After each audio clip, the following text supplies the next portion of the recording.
नमस्कार। मैं प्रोफेसर रामबख्श, भारतीय भाषा केंद्र, जवाहरलाल नेहरू विश्वविद्यालय, नई दिल्ली। आज हम साहित्य का इतिहास दर्शन प्रश्न पत्र के अंतर्गत हिंदी साहित्य का इतिहास और हिंदी की लोक भाषाएं विषय पर चर्चा करेंगे। इस इकाई के अध्ययन के उपरांत आप भाषा और लोक भाषा के संबंध को समझ सकेंगे, महाजाति के निर्माण में लघु जाति की भूमिका को समझ सकेंगे, साहित्य इतिहास में लोक भाषाओं की भूमिका को आप रेखांकित कर पाएंगे।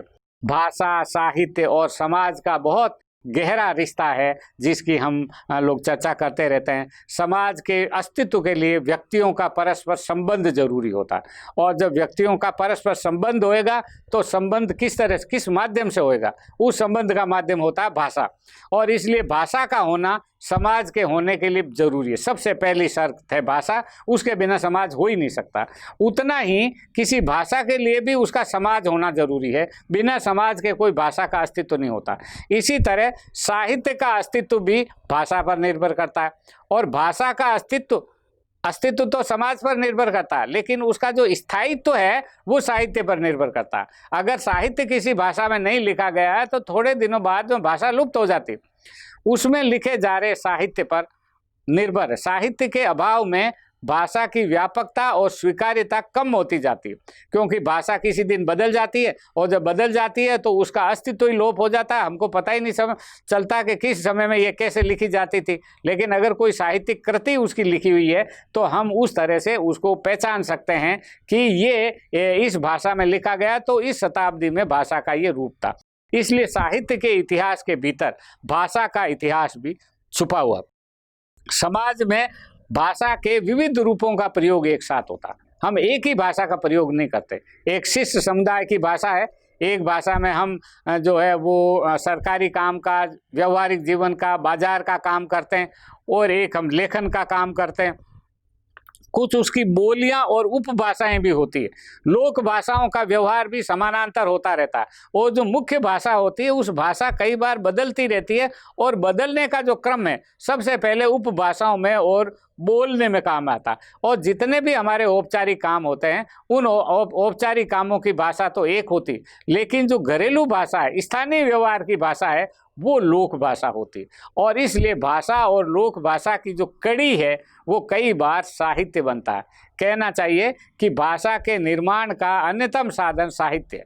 लोक भाषाओं में जब पर्याप्त साहित्य रचना हो जाती है तब वे बहुधा भाषा की सीमा में आ जाती है। इस संदर्भ में हम हिंदी की स्थिति पर विचार करते हैं, और विशेषकर हिंदी साहित्य के इतिहास के प्रसंग में तब कई जटिल समस्याएं हमारे सामने आती है। हिंदी की अनेक लोक भाषाओं में बहुत समृद्ध साहित्य रचा गया।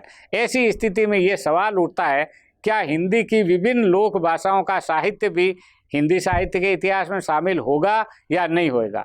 इस पर विचार करना इसलिए जरूरी जान पड़ता है क्योंकि हिंदी साहित्य के इतिहास ग्रंथों में आधुनिक काल से पहले तक विभिन्न लोक भाषाओं के साहित्य की चर्चा होती थी। ब्रज में जो साहित्य लिखा जाता था उसकी हिंदी साहित्य के इतिहास में चर्चा होती है। अवधी में जो साहित्य लिखा जाता था वो हिंदी साहित्य के इतिहास का हिस्सा है। लेकिन जब आधुनिक काल आया और खड़ी बोली आई, तब हमने अवधी, ब्रज और राजस्थानी इन भाषाओं में जो लिखा हुआ साहित्य था उसको हमने हिंदी में शामिल करना बंद कर दिया। तब विचार आता है कि साहित्य इतिहास लेखक को इन लोक भाषाओं के बारे में क्या निर्णय लें, ये एक महत्वपूर्ण प्रश्न है। भारत एक बहुभाषिक देश है, यहाँ एक भाषा नहीं। यूरोप में जो शिक्षित यूरोप है, लगभग पूरा साक्षर है, उनमें हर देश की अपनी एक भाषा है, तो वहाँ पर ये समस्या नहीं, एक ही भाषा वहाँ पर। लेकिन हमारे देश में तो अनेक भाषाएं, और ये बहुभाषिकता प्रादेशिक भाषाओं में भी प्रकट होती है। और प्रादेशिक भाषाओं के स्तर पर भी जो भाषा है उसमें अनेक बोलियां और उपबोलियां और भाषाएं और सब पाई जाती है। तो लोक भाषा में लोक साहित्य मिलता है, उनका सृजनात्मक लेखन होता है। अब अपनी लोक भाषा से अगर संबंध टूट जाए उस भाषा का, तो उसका विकास अवरुद्ध हो जाता है। और वो कुछ इसी तरह जैसे नदी की जो परित्यक्त सूनी धारा है उसी तरह से उसका हो जाता है। कबीर दास ने जैसे वर्णन किया था कि संस्कृत कूब जल कबीरा, भाषा बहता नीर। भाषा तो बहती हुई नदी के समान है और संस्कृत तो कुएं के जल के समान। तो संस्कृत चूंकि उस समय व्यवहार में, भाषा में, व्यवहार में काम में नहीं आती थी, साहित्य सृजन के ही काम में आती थी, और उनको लगा कि इसमें अब कोई परिवर्तन नहीं हो रहा है, इसमें ताजगी नहीं आ रही है, निरालापन नहीं आ रहा है, वो लोक भाषा से दूर हो गई है, तो कबीर दास ने वो उसके बारे में ये लिखा। और इस तरह से लेकिन जो लोक भाषाएं थी उसमें हमारा साहित्य अभिव्यक्त होता रहा, और वो संस्कृत के बाद में जो उनको संस्कृत आती भी थी, तुलसीदास को तो संस्कृत भी आती थी। आप ये कह सकते हैं कि कबीर तो पढ़े लिखे नहीं थे, ऐसा लोगों का मानना, तो लेकिन इसलिए कबीर नहीं लिख सकते थे, लेकिन तुलसीदास को तो भाषा आती थी, संस्कृत आती थी, तब भी उन्होंने कहा कि नहीं, मैं लोक भाषा में, अवधि में अपना साहित्य लिखूंगा। और इस कारण उस युग में तुलसी पर बड़े आरोप भी लगे कि आपने क्यों इसका उपयोग लिया, ये संस्कृत भाषा की सामग्री थी, आपने ये अवधि में क्यों लिखा। तो ये एक प्रश्न कई बार आता।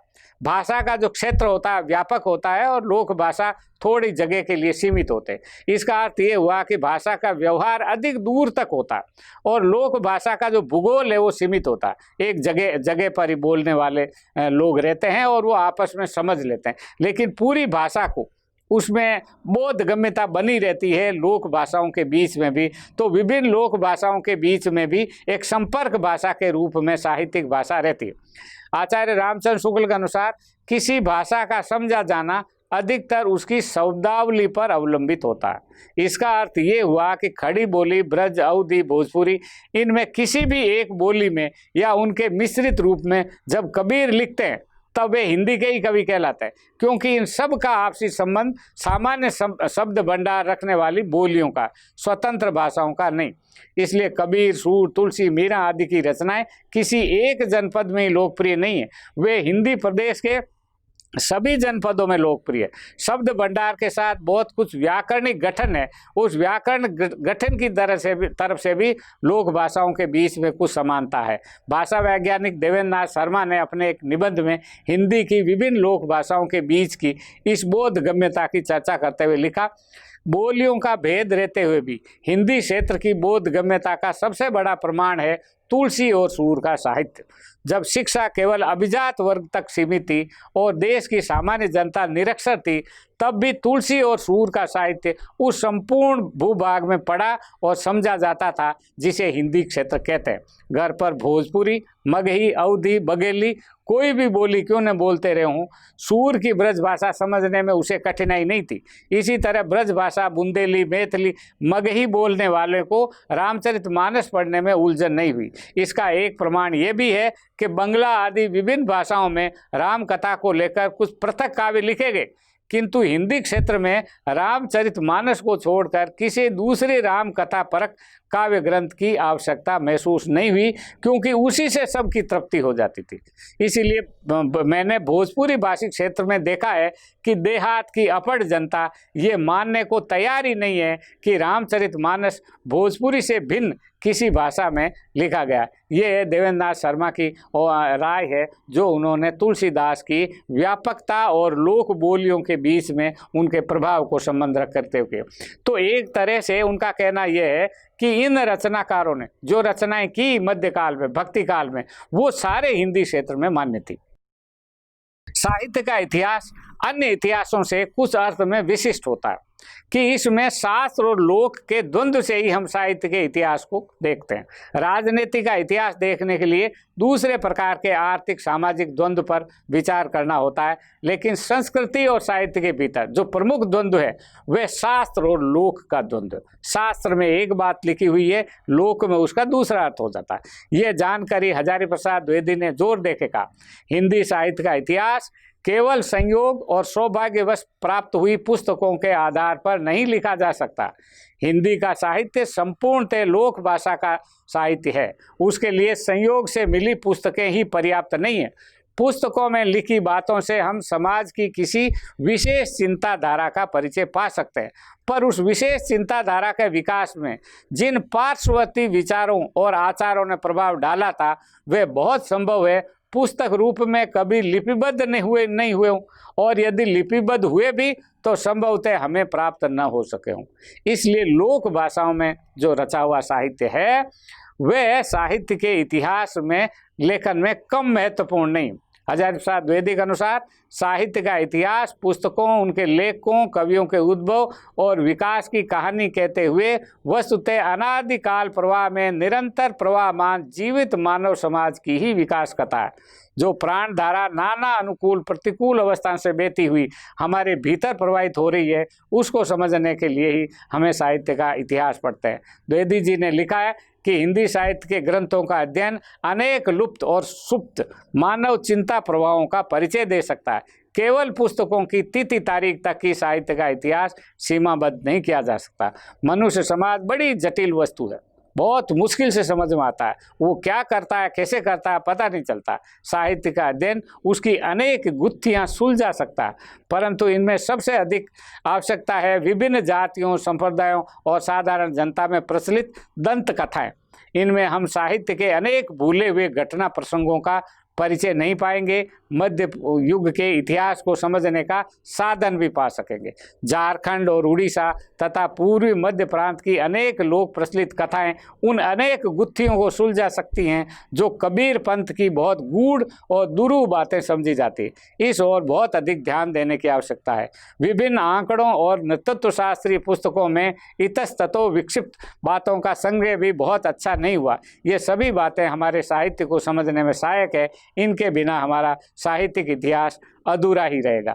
इसलिए द्विवेदी जी ने निष्कर्ष निकाला कि हिंदी को केवल संयोग और सौभाग्यवश प्राप्त पुस्तकों के आधार पर आप हिंदी साहित्य का इतिहास नहीं लिख सकते। वो जो लोक साहित्य है जो अब तक लिखा जा रहा है, उन लोक साहित्य की धारा जो हमारे मन में प्रवाहित होती रहती है, उन सब को देख करके ही हम साहित्य के इतिहास के बात कर सकते हैं।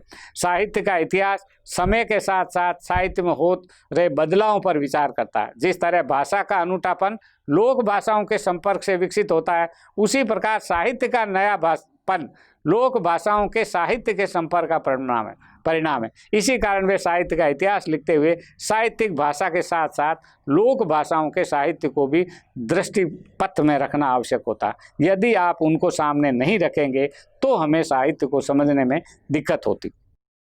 हिंदी साहित्य का इतिहास लिखने वाले औपनिवेशिक इतिहास लेखकों में Garcin, Tassy, George Abraham Grierson, Edwin Greaves, FE के द्वारा लिखे गए इतिहासों का लोक भाषाओं के दृष्टिकोण से अध्ययन करना बड़ा रोचक और महत्वपूर्ण है। इन लोगों ने लोक भाषाओं के बारे में क्या, यदि हम ध्यान से इन इतिहास ग्रंथों में निहित इतिहास दृष्टि पर विचार करें तो इसे आसानी से लक्षित किया जा सकता है कि इन औपनिवेशिक इतिहास लेखकों की दृष्टि बहुत हद तक विभाजनकारी और सांप्रदायिक रही है। तासी ने अपने इतिहास ग्रंथ का नाम रखा इस्तवार द ला लिटरेतुर हिंदुस्तानी।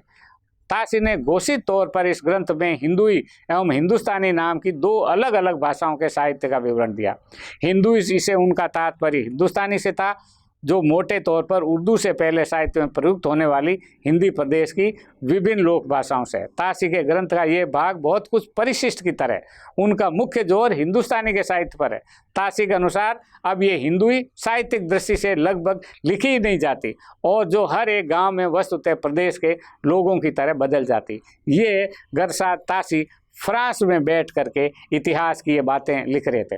साम्राज्यवाद पोषित उपनिवेशिक मानसिकता ये मानने के लिए बिल्कुल तैयार नहीं होती कि उपनिवेशों में रहने वालों के पास भी सही अर्थों में कोई समृद्ध भाषा है।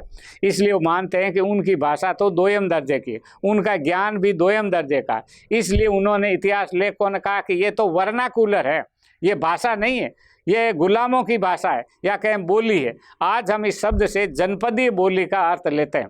हिंदी साहित्य का इतिहास लिखते हुए ग्रियर्सन आदि औपनिवेशिक इतिहास लेखकों ने हिंदी को इसी अर्थ में वर्नाकुलर ही समझा। यही कारण है कि अपने इतिहास ग्रंथ में ग्रियर्सन ने the modern vernacular literature of Hindustani का। FE ने यद्यपि अपने ग्रंथ का नाम हिंदी साहित्य का इतिहास ही रखा है, किंतु चूंकि इसके प्रकाशन 1920 में प्रकाशन हुआ था, तक ग्रियर्सन ने भारतीय भाषाओं का सर्वेक्षण आ चुका था। भारत का भाषा सर्वेक्षण उनके सामने था। इसलिए इस इतिहास पर ग्रियर्सन के भाषा सर्वेक्षण के नतीजों का असर है। के ने पहले ही अध्याय में हिंदी और उसकी पड़ोसी भाषाएं में ये लिखा है, इस ग्रंथ में जिस साहित्य के इतिहास का विवरण दिया जाएगा उसमें राजस्थानी, पश्चिमी हिंदी, पूर्वी हिंदी तथा बिहारी का साहित्य शामिल होगा, किंतु उर्दू का नहीं। जो भाषाएं भिन्न भिन्न स्रोतों से विकसित मानी जाती है उनके साहित्य को एक समूह में रखना प्रथम दृष्टया मनमाना सा लग सकता है। जैसे उदाहरण के लिए यहाँ एक साथ रखी गई अन्य भाषाओं की अपेक्षा पश्चिमी हिंदी की उत्पत्ति पंजाबी के साथ और बिहारी की बंगला के साथ अधिक घनिष्ठता से जुड़ी है। इन भाषाओं के साहित्य को एक वर्ग में रखने का उचित यह है कि जहाँ पंजाबी, बंगला और उर्दू ने स्वतंत्र रूप से अपने आधुनिक साहित्य का विकास किया और उसी ढर्रे पर विकसित हो रही है, वहाँ जिन भाषाओं के साहित्य का इतिहास उस पुस्तक में शामिल है वे अपने साहित्यिक विकास में घनिष्ठता से जुड़ी हुई है। ये के की मान्यता थी। इसी तरह जो राष्ट्रीय साहित्य इतिहास लेखन है, जिन्होंने राष्ट्रवादी तरीके से सोचा, उनका जो दृष्टिकोण है वो अलग तरह से अभिव्यक्त हुआ और वो उसमें सबसे महत्वपूर्ण है वो रामचंद्र शुक्ल, जिन्होंने कहा कि जनता की संचित चित्तवृत्ति ही साहित्य में अभिव्यक्त होती और इसीलिए ज्यों ही लोक साहित्य और लोक संस्कृति का हिंदी साहित्य से बहुत गहरा संबंध है और इसकी तरफ शुक्ल जी ने हमेशा जोर देकर बताया। आचार्य रामचंद्र शुक्ल की इतिहास दृष्टि की सबसे बड़ी विशेषता है कि उन्होंने हिंदी साहित्य के विकास में लोक संस्कृति और लोक साहित्य के योगदान को हमेशा जोर देकर के कहा और इसी से उनके जातीय स्वरूप को स्पष्ट किया। आरंभ से अंत तक शुक्ल जी ने इतिहास में मूलतः देश भाषा साहित्य का ही इतिहास मनोयोगपूर्वक लिखा।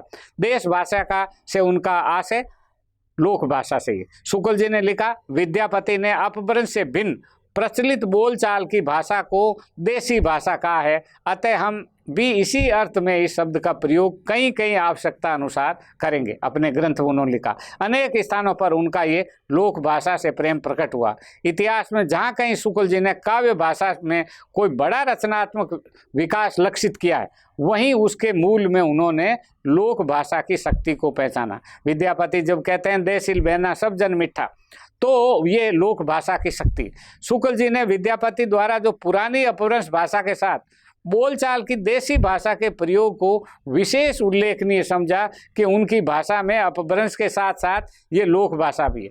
अपभ्रंश को पुरानी हिंदी समझने के बावजूद शुक्ल जी हिंदी साहित्य का आरंभ देश भाषा काव्य से ही स्वीकार करते हैं। शुक्ल जी के इतिहास में अमीर खुसरो और विद्यापति आदि काल के फुटकर खाते में इसी कारण है कि इन्होंने लोक भाषा में कविता लिखने का सूत्रपात किया। जिस तरह इन्हें शुक्ल जी ने फुटकर खाते में रखा, उन्हीं से हिंदी साहित्य का वास्तविक इतिहास भी माना। विद्यापति ही नहीं, सूरदास की भाषिक विशेषताओं पर टिप्पणी करते हुए शुक्ल जी ने लिखा, साहित्य की भाषा में जो वीर गाथा काल के कवियों के हाथ में बहुत कुछ अपने पुराने रूप में ही रही, प्रचलित भाषा के संयोग से नया जीवन सगुणोपासक कवियों द्वारा प्राप्त हुआ। भक्त सूरदास जी ब्रज की चलती हुई भाषा को परंपरा से चली आती हुई काव्य भाषा के बीच पूर्ण रूप से प्रतिष्ठित करके साहित्यिक भाषा को लोक व्यवहार के मेल में लाए। ये सूरदास का महत्व। शुक्ल जी के अनुसार सागर किसी चली आती हुई गीत काव्य परंपरा का, चाहे वो मौखिक ही रही, पूर्ण विकास सा प्रतीत होता। और ये जो पिछला पर्व है ये उनका लोक साहित्य से संबंध है। जीवन के कैसे कैसे योग सामान्य जनता का मर्म स्पर्श करते आए हैं और भाषा की किन किन पद्धतियों पर वे अपने गहरे भावों को व्यंजना करते आए हैं, इसका ठीक पता हमें बहुत काल से चले आते हुए मौखिक गीतों से ही लग सकता है। किसी देश की काव्य धारा के मूल प्राकृतिक स्वरूप का परिचय हमें चिरकाल से चले आते हुए इन्हीं गीतों से मिल सकता है। देश की अंतर्वर्तनी मूल धारा के स्वरूप के ठीक ठीक परिचय के लिए ऐसे गीतों का पूर्ण संग्रह बहुत आवश्यक है, पर इस संग्रह कार्य में उन्हीं का हाथ लगाना ठीक है जिन्हें भारतीय संस्कृति के मार्मिक स्वरूप की परख हो, जिनमें पूरी ऐतिहासिक दृष्टि हो। इस तरह शुक्ल जी ने ये जो लोक का जो संबंध है और लोक को इतिहास में इस्तेमाल करने का संबंध है, ये हर एक व्यक्ति को शुक्ल जी नहीं देते, क्योंकि ये बड़ा संवेदनशील कार्य है। हिंदी साहित्य के इतिहास में विभिन्न लोक भाषाओं के साहित्य को शामिल करने या न करने का द्वंद्व शुक्ल जी के सामने भी था। इस मिसले पर उन्होंने विचार किया और विचार करते हुए शुक्ल जी ने कहा कि जो बोध गम्यता है वो बहुत महत्वपूर्ण है। अतः उनके अनुसार केवल भाषा शास्त्र की दृष्टि से कुछ प्रत्ययों के आधार पर ही साहित्य का विभाजन नहीं किया जा सकता।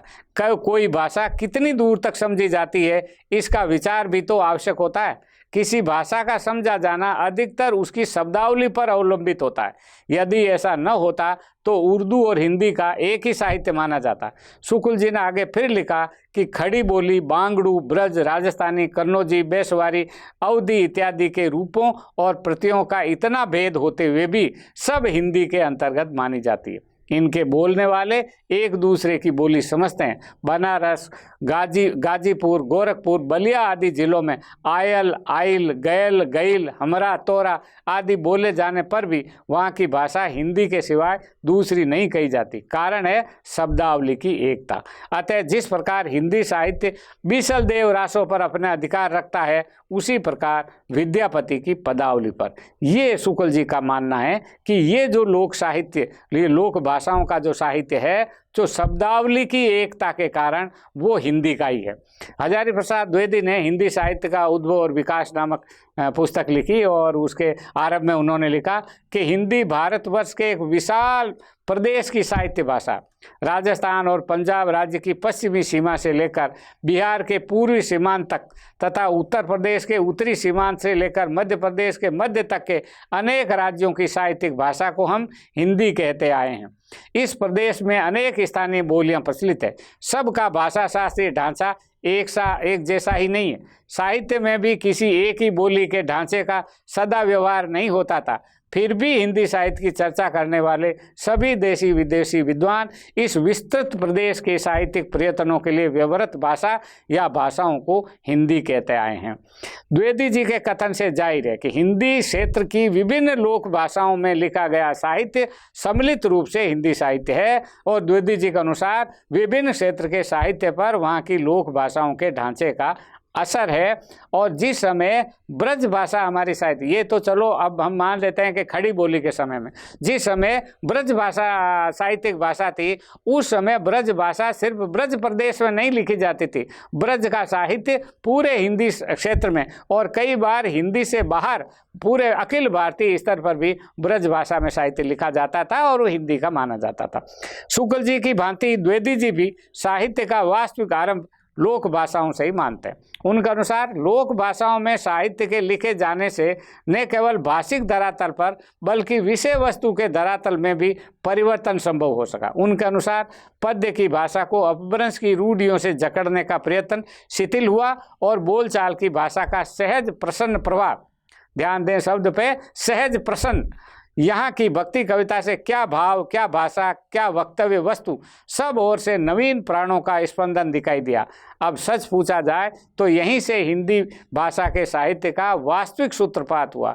इससे पहले के 400 वर्षों का साहित्य अपभ्रंश की रूढ़ियों से जकड़ा हुआ था, ह्रासोमुखी कविता के कवि समयों और काव्य रूढ़ियों से ग्रस्त था, गतानुगतिक ढंग से पिटे पिटाए छंदों में बंधी बंधाई बोलियों के बोलने का अभ्यस्त था। उसमें पुरानी प्रथा के अंधाकरण की जरट मनोवृत्ति का प्राधान्य था।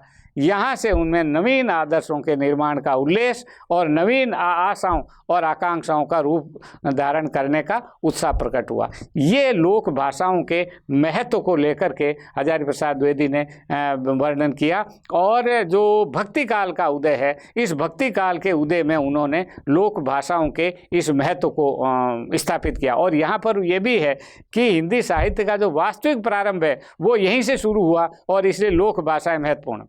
रामस्वरूप चतुर्वेदी भाषाओं और लोक भाषाओं के स्वरूप विवेचन में व्युत्पत्ति, व्याकरण और बोधगम्यता जैसी भाषा वैज्ञानिक कसौटियों के अतिरिक्त जातीयता, सांस्कृतिक परिस्थिति और काव्य भाषा 3 मुख्य आधार और हैं जिन पर बराबर ध्यान देना चाहिए। उन्होंने हिंदी साहित्य और संवेदना का विकास में लिखा है, समूचा हिंदी क्षेत्र आधुनिक आर्य भाषा काल के आरंभ से ही शायद बहुत कुछ अपने विस्तार के कारण द्विभाषा भाषी, एक बोली तथा एक भाषा भाषी रहा है। अपने पारिवारिक सीमित अर्थ में वे अपनी क्षेत्रीय बोली का प्रयोग करता है और पूरे हिंदी क्षेत्र में संप्रेषण के लिए वे उस काल की मध्य देशीय शिष्ट भाषा व्यवहृत करता है।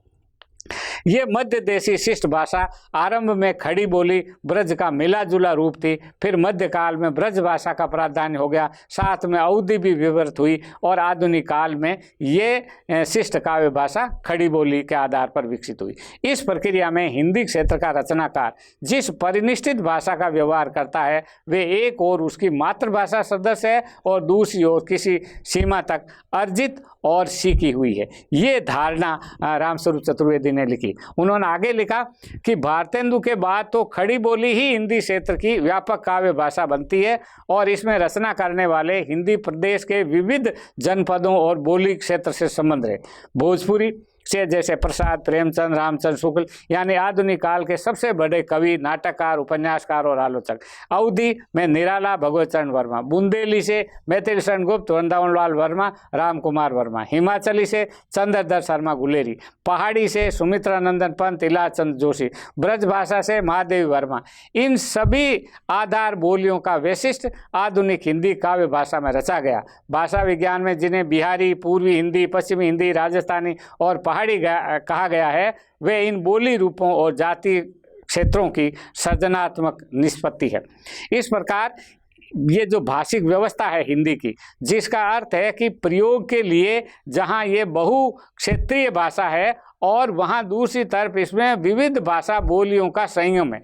इन बोलियों और भाषाओं का जो व्याकरणिक ढांचा है वो थोड़ा अलग है, फिर भी शब्द समूह, सांस्कृतिक अभिव्यक्ति और रूप विधान के वैविध्य में जातीय एक सूत्रता जुड़ी हुई है। अवधी भाषा भाषी ब्रज भाषा समझ लेता है, ब्रज भाषा भाषी राजस्थानी या अवधी को समझ लेता है। मैथिली साहित्य में ब्रजवासियों और अवधी निवासियों की समझ आ जाता है। ब्रज भाषा अवधी में लिख सकता है, भाषी अवधी में लिख सकता है, अवधी क्षेत्र में रहने वाला ब्रज में लिख सकता है। इस तरह जो ये हिंदी साहित्य है वो हमारा इन बोलियों के साथ में अपने आप को संबद्ध पाता है। ये तो साहित्य के का इतिहास लिखने वाले हमारे जो मान्य आलोचक और विचारक हैं उन्होंने उनकी जो राय है उस राय से हमने आपको परिचित कराया। लेकिन असल समस्या इसके बाद भी बची रहती है। असल समस्या ये रहती है कि भक्ति काल तक तो ठीक है, क्योंकि भक्ति काल के समय तक खड़ी बोली तो थी नहीं। खड़ी बोली के अंदर अगर आप मानेंगे तो थोड़ा बहुत आप कबीर को मान लेंगे या अमीर खुसरो की रचनाओं को अगर आप मान लेंगे तो आप उन्हें मान सकते हैं।